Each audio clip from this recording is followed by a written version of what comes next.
사무엘.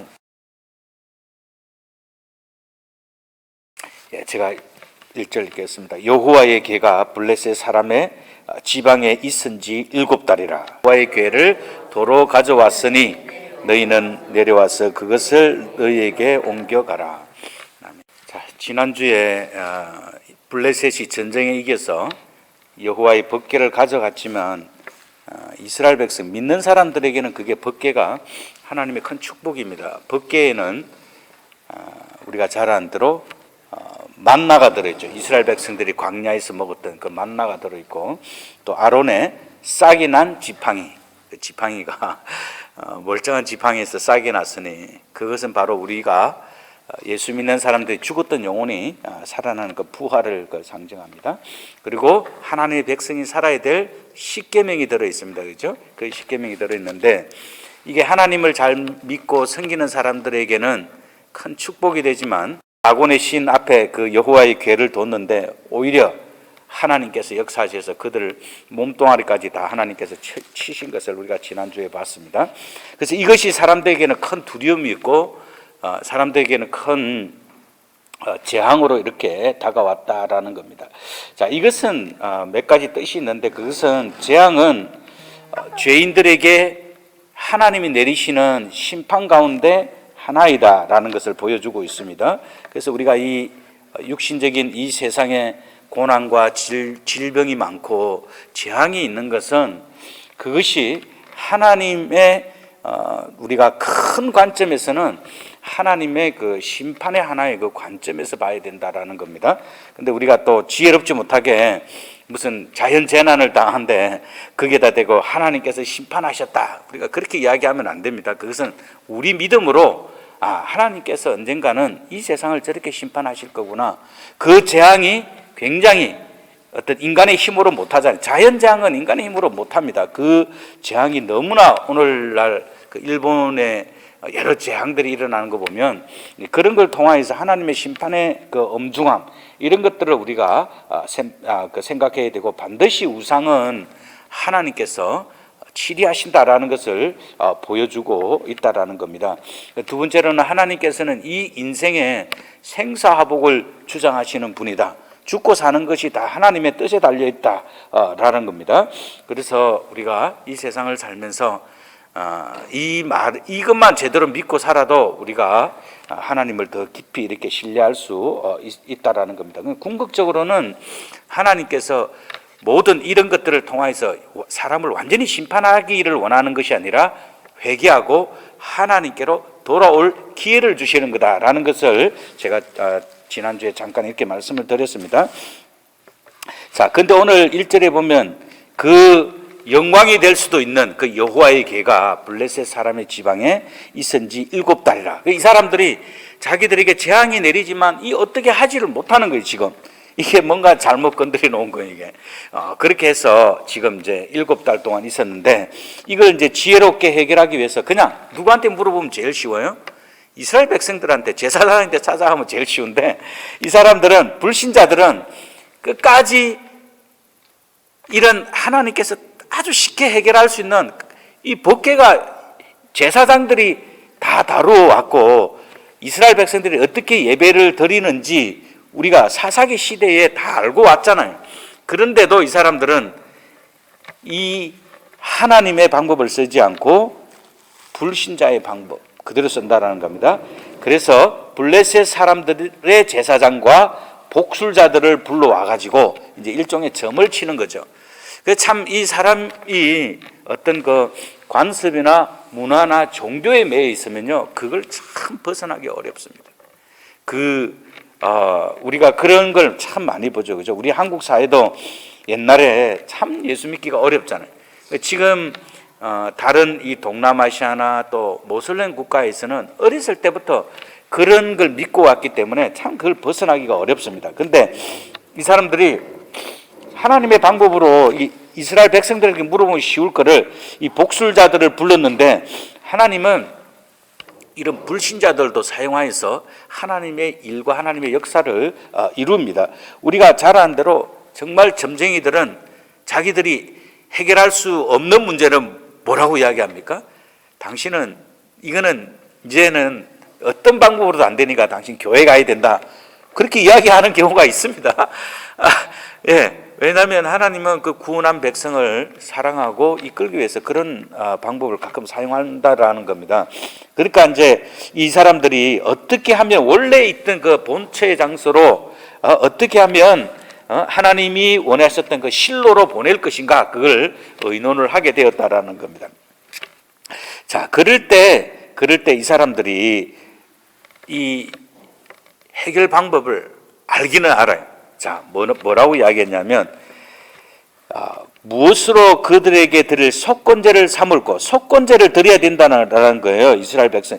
3절에 보면 이스라엘 신의 괴를 보내려거든 그냥 보내면 안 된다라는 거죠.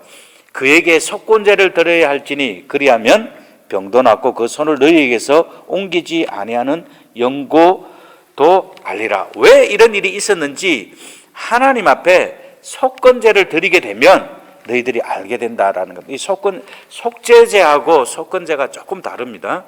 속죄제는 하나님 앞에 우리가 잘못했을 때 그 속죄제를 드린다 그래요. 하나님 앞에 잘못했을 때, 그러니까 신앙적인 죄, 하나님의 율법을 어겼을 때 이렇게 되는데, 물론 속건제도 그런 의미가 좀 들어있지만 이것은 사람과 사람 사이에서 무슨 약속을 안 지켰다든지 그 사람의 무슨 해를 끼쳤다든지 이렇게 하면 요 속건제를 드리게 됩니다. 그렇게 했을 때 이 속건제를 드리게 되면 하나님께서 그걸 받으시고 용서해 주신다라는 거죠. 그래서 이 사람들이 그런 그 하나님 앞에 어떻게 예배 드리는지 그런 거를 알고 있었다라는 겁니다. 그 사람들이, 자, 그렇게 했을 때 그 처방이 뭐냐면 블레셋 사람들의 방백의 수효대로 금독종 5과 금지 5이라 하리니 너희와 너희 백성에게 내린 재앙이 똑같아, 이렇게 이야기하고 있거든요. 그래서 이 재앙을 이기려고 하면 사실 이것은 그 사람들이 섬겼던 신들입니다. 신들. 우리가 그렇잖아요. 다 옛날에 보면 다 신들이거든요. 그래서 이것은 그 신이 그 하나님 앞에 심판을 받는 걸 이야기하고 있다라는 겁니다. 그래서 금독종의 형상을 만들어 가지고 이것을 하나님 앞에 드려야 된다라는 겁니다. 마치 지금 이 질병으로, 연병으로, 또 하나님께서 치신 병으로 이스라엘 백성, 블레셋 사람들이 죽어가니까 마치 이것은 뭐예요?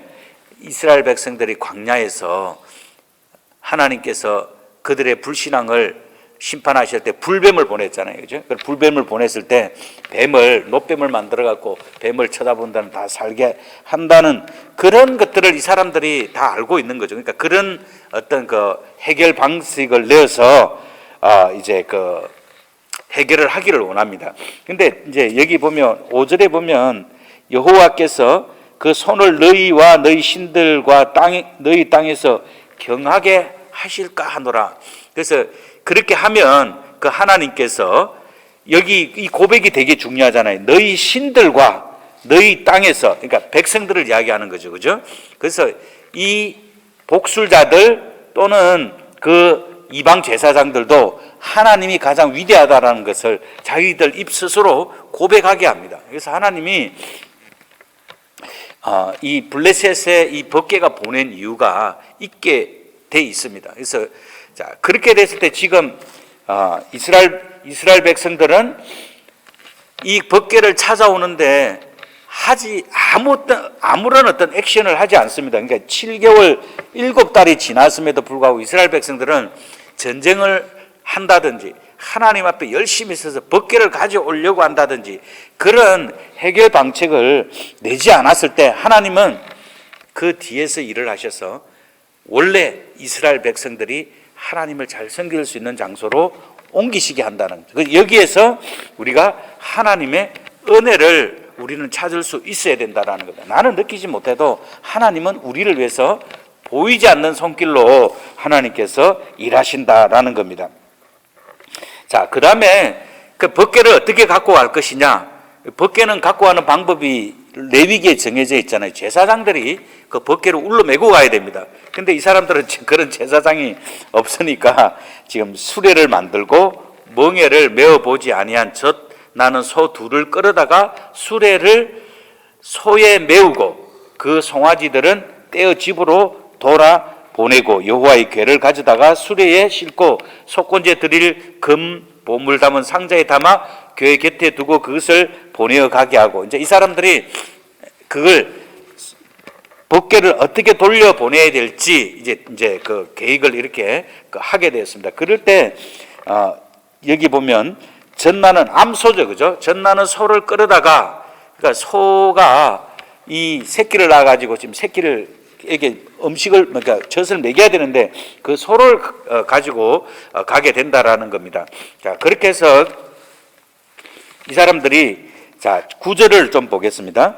그러면 자, 베세메스로 가면 이 큰 재앙은 그가 우리에게 내린 것이요. 그러니까 소가 똑바로 이렇게 원래 가야 될 그 길로 가면 큰 재앙이 하나님께서 내리신 것이고, 그렇지 않으면 그 친 것이 그 하나님의 손길이 아니고 우연히 온 것이다. 그래서 이 불신자들도 하나님에 대해서 끝까지 의심하고 진짜 하나님이 그랬나 안 그랬나 이렇게 본다라는 겁니다. 자, 그래서 이제 사람들이 해결책을 했습니다. 그래서 전나는 소 둘을 끌어다가 수레를 메우고 송아지들은 집에 가두고, 그래서 송아지하고 소하고 이렇게 암소하고 이렇게 분리를 시켰습니다. 근데 12절에 보면 암소가 베세메스 길로 바로 행하여 대로로 가며 갈 때에 울고, 왜 울겠어요? 그 송아지를 떼어놓고 하니까, 자기 새끼를 떼어놓고 하니까. 소가 이게 살아있는 영물입니다. 소가 자기 죽을 때 되면 눈물을 뚝뚝뚝 흘린다 그러잖아요. 소는 굉장히 영특한 동물 중에 하나입니다. 그래서 근데 이 하나님의 사명인 줄 아니까, 하나님의 이 소도 뜻인 줄 아니까 울고 좌우로 치우치지 아니하였고, 이게 굉장히 중요한 말이죠.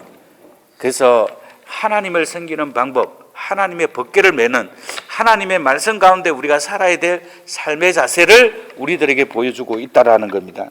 자, 그렇게 했을 때 우리가 이 세상을 살면서 십자가를 질 때 어떤 데는 힘들고 어려울 때 있잖아요. 그러면 그때는 우리가 울어야 돼. 하나님께서 울라고 할 때 울지 않으면 이게 감정의 문제가 생겨요. 그럼 이게 엉뚱한 데로 가거든요. 우리가 하나님 앞에 울어야 될 때 울어야 됩니다. 하나님의 그 명령 자체가 자식을 떼어놓는 듯한 그 아픔이 있을지라도 지켜야 되는 것이기 때문에, 그러나 이 울음은 하나님께서 나중에 어떻게 바꿔줘요? 웃음으로 바꿔주고 감사로 바꿔주고 하나님의 축복으로 바꿔주신다라는 겁니다. 자, 그렇게 할 때 이 소가 비록 말 못하는 소였지만 하나님 앞에 하나님이 주신 그 법궤를 메고 울면서 가지만 좌우로 치우치지 아니했다라는, 그 새끼를 보려고 소가 자꾸 뒤로 돌아볼 거 아니에요. 근데 소가 그렇게 안 하고 눈물을 흘리면서 그 길을 뚜벅뚜벅 당당하게 바로 걸어가고 있었다라는 거예요. 이것은 우리가 하나님 앞에 법궤인 하나님의 말씀을 갖고 사는 우리들이 가져야 될 삶의 자세라는 거예요. 우리에게 아무리 큰 고통과 눈물과 어떤 환난이 있을지라도 우리는 하나님 앞에 치우치지 않아야 된답니다. 그래서 우리가 이스라엘 백성들이 하나님께서 여호수아를 통하여서 가나안 땅을 정복하게 할 때 강하고 담대하라고 말씀하시고, 너는 말씀 앞에서 자루나 우루나 치우치지 말라라고 이야기하고 있잖아요. 그래서 이게 우리 성도들이 가져야 될 하나님 앞에 삶의 자세입니다. 이게 잘 안 되면요, 참 신앙생활이 참 힘들어요. 금방 보면 또 이쪽으로 가고 있고, 또 좀 보면 저쪽으로 가고 있고, 일로 또 이끌면 또 저쪽으로 가고, 우리가 참 그럴 때가 참 많이 있다라는 겁니다. 그래서 자, 그렇게 해서 베세메스 사람들이 골짜기에서 밀을 베다가 눈을 들어 궤를 보고 그것의 보임을 기뻐하더니, 왜냐하면 이제 이렇게 함으로 해서 뭐예요? 블레셋에서도 재앙이 떠나게 된다는 겁니다. 그렇게 했을 때 그 사람이 그걸 봤을 때, 아이고, 이제 하나님께서 이게 치신 것이 맞고, 이제 저렇게 소가 제대로 끌고 가는 거 보니까 이제는 우리에게 재앙이 떠나는구나. 그래서 그것을 인하여서 그 블레셋 사람들이, 베세메스 사람들이 기뻐했다라는 겁니다. 자, 그럴 때, 자, 그 다음에 계속 이렇게 보면, 자, 17절에 보면, 블레셋 사람이 여호와께 속건제로 드린 금독종을 이라니 각 지파를 거기에 있었던 각 부족들을 위해서 이렇게 다 드렸습니다. 근데 오늘 18절에 보면 요수아의 밭에 오늘날까지 있더라 그렇게 이야기하죠. 왜 이거 손 안 됩니까? 이 사람들이 이 모든 이 하나님께 드린 것들이 하나님 앞에 속하기 때문에 하나님께서 그것을 받으셨기 때문에 그것은 왜냐하면 이거 이제 잘못 만지면 어떻게 되는 거예요? 하나님께서 살아계신 하나님이시니까 재앙이 내리는 걸 아니까 아무도 손을 못 대고 그대로 다 두고 있다라는 겁니다. 그래서 하나님께서 그 지역에 당신이 살아계심을 온전히 나타낸 것을 볼 수 있습니다. 그래서 우리가 이 세상을 살아가면서 어떻게 해야 됩니까? 우리를 통하여서 하나님이 살아계심, 우리를 통하여서 일하시는 그 하나님이 우리의 삶의 현장에서 나타나야 되고 증거가 있어야 된다라는 것을 우리들에게 보여주고 있습니다. 자, 근데 베세메세 사람들이 신기하잖아요. 그런 모든 일들이 지금 이제 문제가 없게 되니까. 근데 베세메세 사람들이 여호와의 궤를 들여다본 거로 하나님께서 그들을 쳤습니다. 그러니까 뭐라나 하나님께서 당신의 권위에 도전하고 당신의 어떤 위험에 도전하는 것은 하나님께서 기뻐하지 않는다라는 겁니다. 그래서 여기 보면 5만 70인이라고 나와 있는데 밑에 보면 어떤 사본에는 5만이 없음 그렇게 해놨잖아요. 그죠? 그 당시에 인구를 봤을 때 70명을 아마 죽게 되지 않았느냐 이렇게 생각합니다. 그래서 여러 가지들 봤을 때 하나님께서 그 권위에 도전하는, 근데 이런 것들도 다 무엇입니까? 궁극적으로는 하나님의 거룩성, 하나님이 살아계심, 하나님이 모든 신들 위에 뛰어나다라는 것을 하나님께서 보여줍니다. 그래서 베세메세 사람들이 이렇게 고백하게 됐잖아요. 이 거룩하신 하나님 여호와 앞에 누가 능히 서리요? 그를 우리에게서 니게로 가시게 할꼬. 그렇게 이야기하고 있잖아요. 그죠? 그래서 이것은 하나님께서 이 모든 사람들을 통하여서 고백을 받고자 원하는 그런 신앙이라는 겁니다.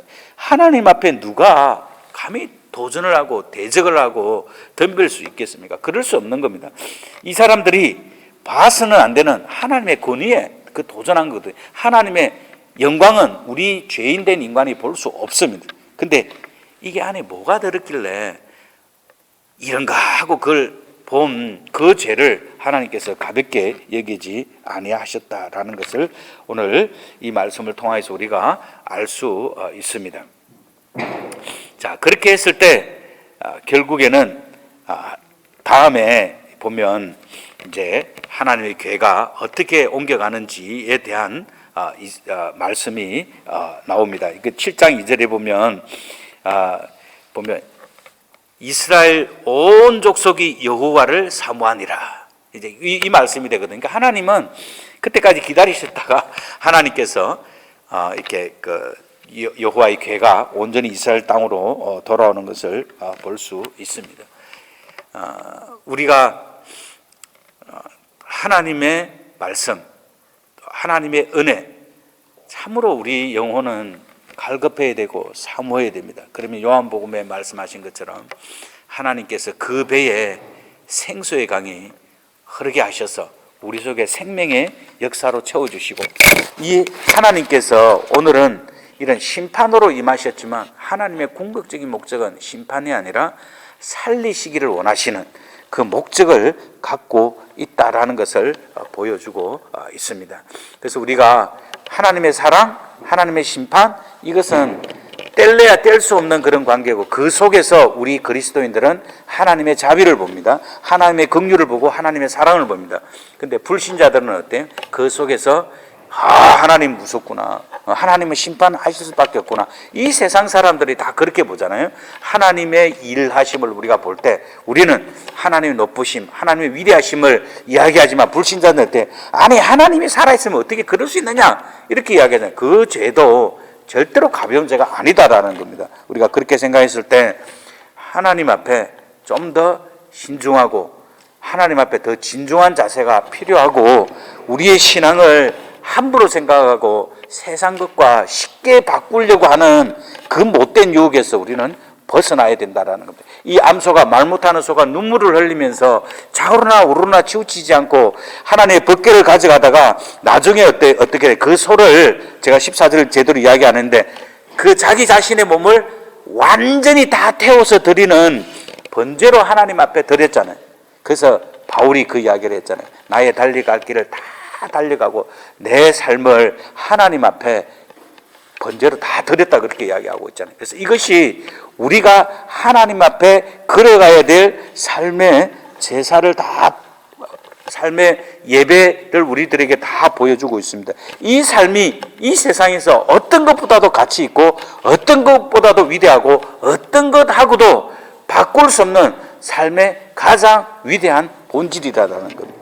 우리가 그렇게 살아갈 때 하나님 앞에서 귀중히 여김을 받고 이 땅에서는 우리가 다 이 땅의 복을 다 못 누릴 수 있어요. 그러나 하나님 앞에 갔을 때 하나님 앞에 우리가 들어야 될 꼭 한마디 뭐예요?